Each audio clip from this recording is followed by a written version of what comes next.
అందరికీ నమస్కారం. Welcome to it's you TV. ప్రస్తుతం మనతో పాటు ఉన్నారు ప్రముఖ న్యూమరాలజిస్ట్ శ్రవంతి గారు. అమ్మతో మాట్లాడి మనకున్న సందేహాలన్నింటినీ కూడా నివృత్తి చేసుకునే ప్రయత్నం చేద్దాం. అంతకంటే ముందు ఇటువంటి ఆధ్యాత్మికపరమైన వీడియోస్ కోసం ఇప్పుడే మన ఛానల్ని సబ్స్క్రైబ్ చేసుకోండి. నమస్కారం అమ్మ. నమస్తే దాక్షాయిని. అమ్మ, మనము చూసుకుంటే శనివారం వెంకటేశ్వర స్వామి అసలు ఎంత నమ్ముతారో కదా, అందరూ ఫాస్టింగ్ కూడా చేస్తూ ఉంటారు ప్రతి ఒక్కరు కూడా. నాయక ఆ రోజు చక్కగా ఇంట్లో సులభంగా చేసుకునే పూజా మార్గం మాకు తెలియజేస్తారా? శ్రీ వెంకటేశ్వర స్వామి ఆయన అంటే కొంగు బంగారం. ఆయన తలుచుకుంటే పని అవ్వదు అనడానికి ఏది ఇంకా లేదనమాట. కలియుగంలో మనం ఈ బాధలన్నీ అనుభవిస్తున్నాము అని అనుకుంటే గనక, ఏ బాబాయ్ అనవసరంగా పుట్టాను రా భగవంతుడా అని అనుకోకుండా ఉండాలి అని అంటే మనం వెంకటేశ్వర స్వామి భక్తులం అనుకుంటే చాలు. ఇమీడియట్ గా మనకు వచ్చే ధైర్యం అనేది వచ్చేస్తుంది. ఆయన ఉన్నాడు కదా అండ మనకి అనేది ఉంటుంది. వెంకటేశ్వర స్వామిని పూజించాలి అని అంటే దండని సమర్పించాలి. నువ్వు దండ సమర్పిస్తే ఆయన నీకు అండగా ఉంటాడు. దండ, పూలదండ లేకపోతే తులసి మాల, ఏదైనా కానీ దండ అనేది ఆయనకి సమర్పిస్తే చాలా ఆయన అండగా ఉంటాడు. చాలా సందర్భాల్లో నాకు ఇది పెట్టడం ఇష్టం స్వామి, నాకు ఇది వేయడం ఇష్టం స్వామి అని చెప్పి నేను ఎన్నో దండలు వేసాను. ఆయనకి రకరకాల దండలు. అవునా? చాలా తొందరగా అక్కున చేర్చుకుంటాడు అని చెప్పుకోవచ్చు. స్వామి ఉన్నాడు అనేది చాలా నిమిషాల్లో తెలియజెప్పేస్తాడు మనకి. అమ్మ బాబాయ్ స్వామి అని చెప్పి. అంటే మొక్కుని మనం తీర్చుకోవాలి అని అనుకుంటే గనక ఆ మొక్కుని ఆయన కూడా మనం ఎంత మొక్కుకుంటామో మన పని అవ్వాలని చెప్పి ఆయన కూడా అంత స్పీడ్గా చేసి మన మొక్కుని తీర్చుకునే విధంగా చేస్తాడు, సంసిద్ధం చేస్తాడు.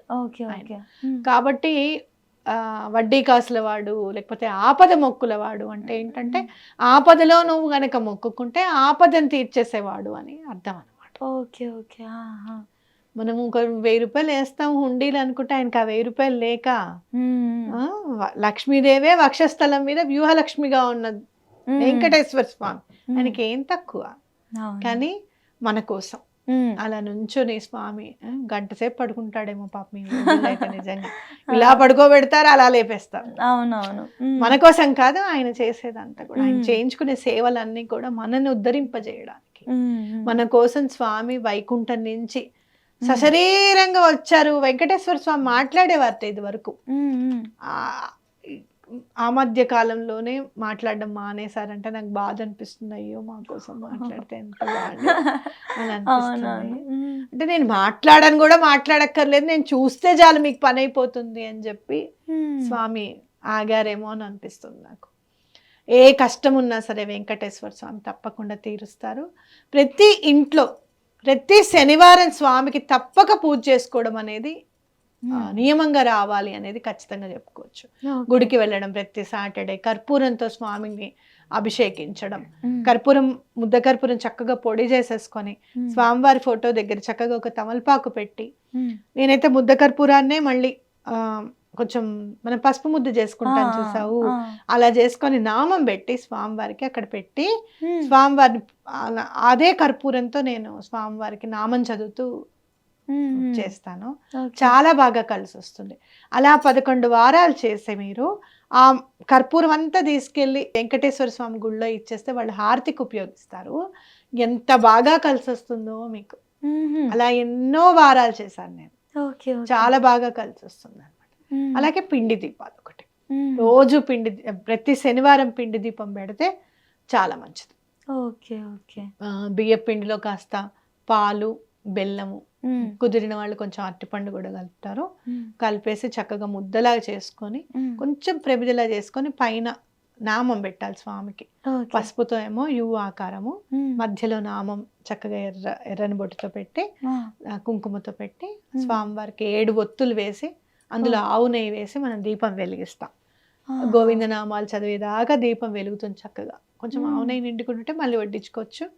కొంచెం ఒత్తుల మీద కాస్త కర్పూరం వేసి దీపం పెడితే కూడా మంచిది అనమాట. 7 ఒత్తులన్నీ అన్ని కలపచ్చు. మొత్తం 7 ఒత్తులు కలిపి పెడతాం. Okay okay. అలాగా మీరు చేస్తారా అమ్మ? ఎప్పటి నుంచి చేస్తున్నారు? 12 ఏమిటి ఇంకెక్కువే. మా అప్పటి నుంచి అమ్మగారు ఇదే ప్రాసెస్. 2011లో చనిపోయారు. నాకు ఇంక వేరే టైం పాస్ లేదు, అసలు ఏం చేయాలి అని అనుకుంటూ పూజల్లోకి నేను ఎంటర్ అయిపోయాను.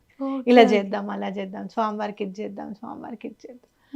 మొన్న ఈ మధ్య కూడా ఈయనకి కొంచెం ట్యూమర్ తగ్గితే బాగుండు, తగ్గాలి స్వామి, తగ్గితే నేను వెంటనే తిరుపతికి వస్తాను అని అనుకుంటే కూడా ఈయనకి ట్యూమర్ సైజ్ తగ్గింది. లేకపోతే ఇంకెంత ఇబ్బంది పడేవారు ఆయన. ఇంకెంత ఇబ్బంది పడేవారు. వెంటనే వెళ్ళి మెట్లు ఎక్కేసి వచ్చాను. మేబీ దానివల్లేనేమో ఆయన ఎటువంటి ఇబ్బంది లేకుండా, ఎంతో మంది చెప్తూ ఉంటారు ఈ ఇబ్బంది పడ్డారు, ఆ ఇబ్బంది పడ్డారు, మంచం మీద ఉన్నారు, ఇలాంటివన్నీ చెప్తూ ఉంటారు. అలాంటి ఇబ్బందులు ఏమీ లేకుండా ఆయనను వెంటనే తనలో కలిపేసుకున్నాడు స్వామి. అవునవును, భగవంతుడిది ఎంతో కొంత కృప ఆరాధన తప్పకుండా ఉంటుంది. మనం చేసే ఆరాధన ఎక్కడికి పోదు, అది మాత్రం డామ్ షూర్. ఆయన ఏం చేసుకుంటాడు, మనం మన ఎనర్జీని ఇన్వెస్ట్ చేస్తున్నాం ఆయన. పూజ చేస్తామో, మనం ఏదైనా తెచ్చి పెడతామో, అయితే ఆయనే ఎనర్జీ. ఆయన ఏం చేసుకుంటాడు, మన ఎనర్జీని ఆయన ఇవ్వాల్సిందే, తిరిగి తప్పకుండా ఇస్తాడు. అది మాత్రం ఖచ్చితంగా నేను నమ్ముతాను. మనం పూర్తి నమ్మకంతో భక్తితో చేయాలి చేసేది. అవును. Okay okay. కానీ కర్పూరంది దీపంది బాగుంది కదా, చాలా బాగుంటుంది. వింటుంటేనే చేయాలి అని అనిపించేంత బాగుంది. కర్పూరం చక్కగా తీసుకొచ్చుకోండి, ముద్ద కర్పూరం పొడి కొట్టుకోండి. పొడి కొట్టేసేసుకొని మీరు మళ్ళీ క్యాంఫర్ టాబ్లెట్స్ ఉంటాయి, అవి కాదు, ముద్ద కర్పూరమే దొరుకుతుంది మీకు చక్కగా పూజా స్టోర్. తెచ్చుకోండి. తెచ్చుకొని చక్కగా కలిపి పొడి చేసేసుకొని దాన్ని ఏం చేస్తారంటే ఇట్లా ముద్దగా చేసుకుంటే, చక్కగా అమ్మవారిని ఎలా చేసుకుంటాం పసుపు ముద్దని అలా చేసుకొని దానికి కొంచెం చిన్నగా నామం పెట్టండి స్వామి అని. అది అక్కడ తామలపాకు మీద చిన్న ప్లేట్లోనో కూర్చోబెట్టేసేసుకొని స్వామివారి నామాలు చదువుతూ వేయండి. వెంకటేశ్వర స్వామి అష్టోత్తరం చదువుతూ వేయండి. అట్లాగే పద్మావతి అమ్మవారి అష్టోత్తరం కూడా చదువుకొని పక్కన ఇంకో ప్లేట్లో అక్షింతలు వేసుకోవచ్చు, కుంకుమార్చన కూడా చేసుకోవచ్చు. ఈ ముద్ద కర్పూరాలన్నీ కూడా చక్కగా ఒక చిన్న దాంట్లో కొంచెం బియ్యం వేసి పెట్టండి, కర్పూరం కరిగిపోకుండా ఉంటుంది. 9 వారాలు చేసేటప్పటికి అంత కర్పూరం అవుతుంది. లేదు కరిగిపోతుంది అని అంటే చేసిన వారం నెక్స్ట్ డే ఆదివారం వెళ్ళి స్వామికి సమర్పించేసేయండి. ముద్ద కర్పూరంగా తొందరగా కరిగిపోవడానికి అవకాశం. బియ్యం ఉంటే కరగదు, ఆ పొడి అలానే ఉంటుంది. తర్వాత బియ్యాన్ని చెరిగేసి ఇచ్చేయచ్చు.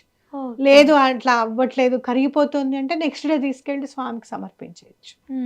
ఇంట్లోనే కరిగిపోతుంది అంటే ఎక్కడ గాల్లో కలిసిపోతున్నారు స్వామి, అంతే కదా, అవునా కదా, అది కూడా బాధ లేదు. మీరు లాస్ట్ వారం చేసుకున్నప్పుడు ఇవ్వచ్చు స్వామికి. కానీ ఖచ్చితంగా పని అవుతుంది, మీరు ఏ పని అనుకుంటారో ఆ పని అవుతుంది. అలా ఒక 9 వీక్స్ చేయండి. 9 వీక్స్ చేయాలి. Okay okay. అమ్మాయి దీనికి ఒకవేళ చేసే ఇదిలో ఎవరికైనా ఏదైనా బ్రేక్ వస్తే మినిమం ఎన్ని అయిపోయిన తర్వాత కంటిన్యూ అవుతుందమ్మా? అట్లేం లేదు, నేను అనుకోవడం ఎప్పుడు 2వ వారం బ్రేక్ రాకుండా చూసుకుంటాను, ద్వితీయజ్ఞం అని చెప్పి. Okay okay. బ్రేక్ వస్తే ఆ వారం వదిలేసేసేయండి, నెక్స్ట్ కంటిన్యూ చేసుకోవచ్చు. Okay okay. అండ్ అమ్మ సాటర్డే రోజు, శనివారం రోజు చేయకూడని పనులు ఏమైనా ఉంటాయా? నాన్ వెజ్ తినకూడదు, ఎగ్ తినకూడదు, ఉల్లిపాయ తినకూడదు, వెల్లుల్లిపాయ తినకూడదు, బ్రహ్మచర్యం పాటించాలి. స్వామివారికి గనక సాటర్డేస్ 9 వీక్స్ అనుకొని చేస్తున్నాము అంటే బ్రహ్మచర్యం తప్పకుండా పాటించాలి. Okay okay. ఇంకా అమ్మ ఇంకేమైనా ఇంటికి వస్తువులు తెచ్చుకోకూడదు, ఇవి తెచ్చుకుంటే చాలా బాగా కలిసి వస్తుంది? సాటర్డే రోజు చీపురు తెచ్చుకుంటాను నేను. తెచ్చుకోవాలి, శుక్రవారం తెచ్చుకోం కదా, అందుకని సాటర్డే తెచ్చుకుంటాను. ఉప్పు కొనకూడదు ఆ రోజు, సాటర్డే కొనకూడదు, ఉప్పు కొనకూడదు, ఐరన్ తీసుకోకూడదు, ఏమి అట్లాంటివి చేయకూడదు. ఈ ఆయిల్ కూడా తెచ్చుకోవాలి, ఆయిల్ తెచ్చుకోకూడదు. ఎందుకు తెచ్చుకోకూడదు? ఎందుకంటే శనికి సంబంధించినవి కాబట్టి మనం తెచ్చుకోకూడదు అని అర్థం. ఆల్రెడీ మన ఇంట్లో లేనిదేగా మనం తెచ్చుకుంటాం అంటే మనం కన్ఫర్మ్ చేసుకున్నట్టేగా ఇక లేడు అని చెప్పి, అవునా కదా, పాజిటివ్ గానే చూద్దాం. Okay okay. ఇప్పుడు శుక్రవారం లక్ష్మీదేవి చీపురు అని అనుకుంటాం మనం, చీపురు లక్ష్మి, అందుకనే మనం తొక్కకుండా చేయకుండా దాచుకుంటామా? జనరల్ గా ఎప్పుడు తెచ్చుకుంటాం, ఏదైనా లేనప్పుడే కదా తెచ్చుకుంటాం, అంటే మనం లేదు అని కన్ఫర్మ్ చేసుకున్నట్టే కదా. అందుకనే శుక్రవారం తెచ్చుకోకండి, శనివారం తెచ్చుకోండి అని అంటారు. ఇది కూడా అంతే, అంతేగాని సాటర్డే ఆయిల్ వేస్తే శని వచ్చేస్తుంది మనతో, అది కాదు. శని భగవానుడు మనతో ఉంటే చాలా మంచి జరుగుతుంది మనకి. ఎప్పుడు ఎవ్వరు ఊహించనంత లగ్జరీని ఇస్తాడు ఆయన శనీశ్వరుడు. Saturday Saturn is a very powerful planet. Okay okay.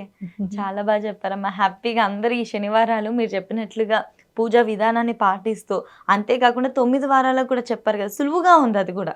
చక్కగా ఆ రెమెడీ కూడా చేసుకుంటే డెఫినెట్లీ వాళ్ళు అనుకున్న పనులన్నీ జరుగుతాయి. మాకు చాలా చక్కటి విషయాన్ని తెలియజేశారమ్మా. ధన్యవాదాలు. నమస్తే.